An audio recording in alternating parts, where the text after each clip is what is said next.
الحمد لله موجودين وفي ديرتهم ومكانهم وبعز، والحمد لله إن شاء الله دائما نظل في مرضاة الله. شخصيات وأعيان. فيصل القربة الرجل المتواضع، الرجل القريب من كل نفس، الرجل اللي يشعرك بالرجولة البحتة، الرجل الصبور، الرجل الوقور، حقيقة الكمال لوجه الله سبحانه وتعالى. ولا فيه إنسان في هذا الدنيا كامل، لكن فيصل وأمثال فيصل إن شاء الله كثر في الشعوب العربية. فيصل رجل حقيقة أرى أنه رجل شيخ بمعنى كلمة شيخ، لأن الشيخ هو مو بس كلمة شيخ لبس بشوت أو كثرة مال أو دعم من ما أدري كيف يجي دعم. الشيخة ركيزة، الشيخة شيء في رأس الرجل، الشيخة تواضع، الشيخة قريب للإنسان المحتاج، الشيخة وقوفه في المجتمع اللي حوله وإلفة الناس اللي حوله له. فهذه توجد في هذا الرجل، الشيخة الصبر، الشيخة التحمل. ففيصل في بلد العراق حصل عليه كثير من الأمور، منهم مكتبه الوالدة رحمة الله عليه حصل أنها احرقت والبيت انفجر وعمل اللي عمل. فرجل مهزته هذه الأمور، صبر وتحمل كل شيء. فأظن أن الأخ فيصل نادرا من نوعه بهذا التحمل، بل المصائب تجي على الرجال أكثر وأقل وأدهى وأمر. فأنا وجدت فيصل أنه رجل يتحمل ورجل طال عمرك فيه خير. ولما قدم المملكة العربية السعودية حقيقة ولاة أمرنا حفظهم الله من كل مكروه يعرفون الناس وينزلون الناس في منازلهم جزاهم الله عنا خير الجزاء.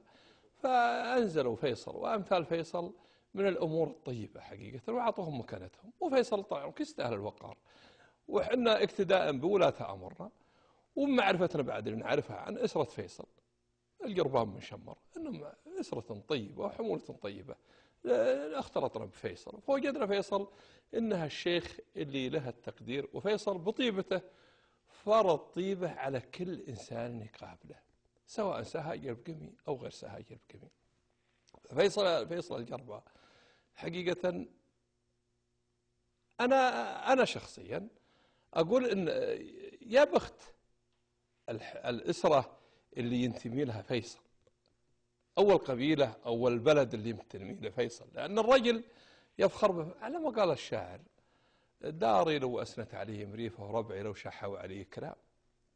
ففيصل هو من كرمه أكرمه الله بعد بقبيلة تحبه، وهو تحسب أنه رجل طال عمرك. أنا حقيقة ألتمس من فيصل وشفت من فيصل إنه محتفظ بمحبته لوطنه، حتى لو حصل في وطنه له ما حصل، محبته لوطنه تغلو في نفسه، ومحبته لقبيلته ولأسرته ولمجتمع العراق شيء طيب يمشي.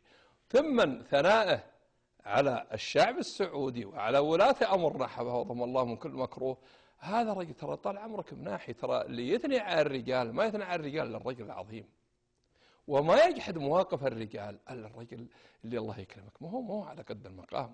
فالرجل هذا يثني على ولاة أمرنا جزاه الله خير، وله بغريبة من فيصل، وولاة أمرنا يمدون يد العون لفيصل والبلدان الإسلامية وعربية والكثير وله بغريبة منهم. وحنا طبعا محبين لهذا الرجل ويستاهل والله كل حب وكل تقدير. ولو أشهد سهاجر بقمي شاهد الفيصل القربة، والله أنا شاهدت حق، والله أني لا أرجو إلا من الله سبحانه وتعالى، ولا أبغى إلا من الله سبحانه وتعالى، ولا أسجد لوجه الله سبحانه وتعالى. لكن هذا الرجل وأمثاله أبشرك أنهم كثر في جميع القبائل وفي جميع الشعوب وفي جميع، أبشرك أنهم كثرة أمثال فيصل. لكن فيصل أنا أرى أنه عملة نادرة وأنه رجل في خير، وأرجو من الله سبحانه وتعالى أن يكثر أمثال فيصل الجربة في جميع المجتمعات العربية وفي جميع طال عمرك القبائل وفي جميع الأسر العربية، وأن طال عمرك أن يوفقه خير توفيق هذا الرجل وأمثاله. شخصيات وأعيان. كيف أحوال العراق حاليا؟ والله إن شاء الله طيب. متواصلين أنتم معهم الآن؟ نعم متواصلين. القبيلة أنا يعني أروح للعراق وأرجع إلى المملكة الآن. اي نعم. في أي عملي عقبات، وشغلي في أي مشاكل للدخول؟ لا لا لا الحمد لله ما في. كيف اختلفت عليك العراق من عام 2006 إلى الآن؟ يعني عفوا عام 1426 إلى الآن. أي أنت طلعت كنت تقول مدينة أشباح. أي لا الحمد لله هسه الوضع أفضل كثير. كثير أفضل. أمنيا كيف؟ أمنيا أفضل، في عدة أمور، اقتصاديا أفضل، الأمور قاعد تمشي بخير. بس العراق يعني شلون شخص يبغى مريض وقاعد ياخذ علاج، يتشافى ويقوم أول بأول. بس الحمد لله للأفضل في عز. عاد احنا حديثنا على ابن سراي يعني. ابن سراي تلقب في هذا وصار اللقب على شمر. من تقول رخيص الروح الشمري. عندك الزهيد شمر اللي هو ابن عجاج، هم جاب هذا اللقب لنا. ابن هذيل كذلك. نعم هم زهد. كثير يعني الحمد لله جابوا لنا مفاخر بشمر. مفاخر الشمر لا ما أريد أستطرق الأسماء لأن أخاف أنسى بعض الأسماء وأزعل الغير. لو أنا حتى يعني من بعض رواسي شمر طلبوا مني قالوا ما أريدك تطلع على الإعلام. يعني من ضمنهم نهابك حيص يقول لي ما أريدك تطلع أنت الجربة ما يصير تطلع. وش الأسباب يعني؟ ما أعرف يعني يقول ما يصير أنت تطلع وتتحدث بس هذا شيء يعني احنا من نذكره عن مفاخر شمر. طيب أبرز الشخصيات اللي كان لها أثر في استقراركم بعد العودة والتسهيلات للدخول السعودية وترابطك مع بعض الشخصيات المجتمع هنا في السعودية؟ شخصيات المملكة. نعم.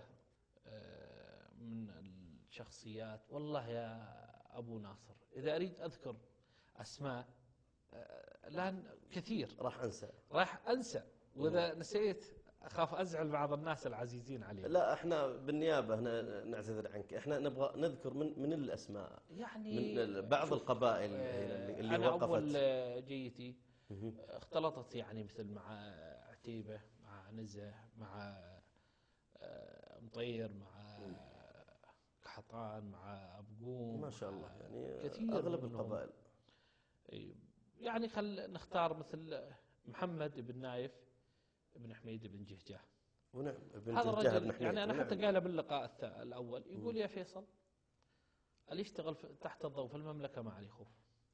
من كنا نروح أنا وياه إلى بعض الأمراء يعني الله يجزاه خير محمد بن حميد يعني يعرف بطريقة قيمة يعني هذه ما تدل على خلقه اللي يحمله بالضبط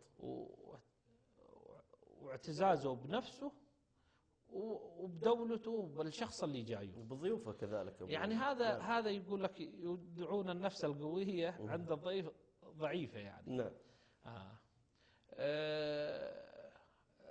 مثلا عبد العزيز قعيشيش من أصدقائي القريبين كثير مثل منهم الدويش أبو بدر سعود أو محمد. يوم رحت إلى الدوشان عند محمد بن خالد بن عبد الرحمن والله يا أبو ناصر حسيت نفسي كأنما أنا في العراق في نص صحلي. شفت الدوشان وطبعهم واهتمامهم وتعاملهم مع هذا الشيء.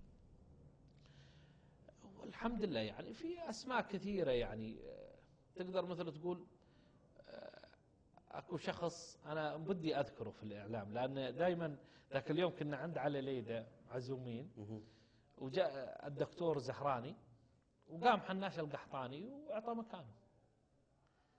الدكتور الزهراني لقى كلمه اثنى على حناش بن جار الله يستاهل والله انه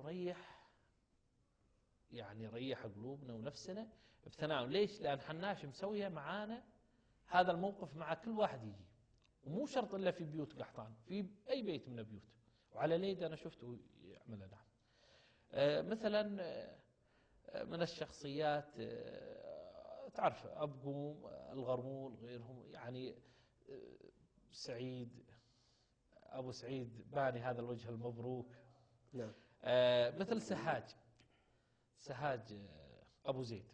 نعم. من الشخصيات اللي أنا هم تأثرت به، رجل دائما نفس خفيفة، احترام متبادل، احترام يدل على مش مجاملة يعني، أو يتكلم يعني بطريقة العفوية بالطيبة. نعم. نروح عنده على بيته يظل واقف ما يجلس إلا نمشي، وهذا شيء، هذا طبع أبو نمر عوايده. يعني القبائل الأخرى كثير يعني منهم، أنا ما أريد أترك بعض الأسماء يعني، بس ما ترهم أظل أعد أسماء، لأن حلقات لو أظل أعد أشخاص يمكن أقول لك يراد لنا ما تكفينا 10 حلقات. لا 10 حلقات ما تكفي، لأن ما شاء الله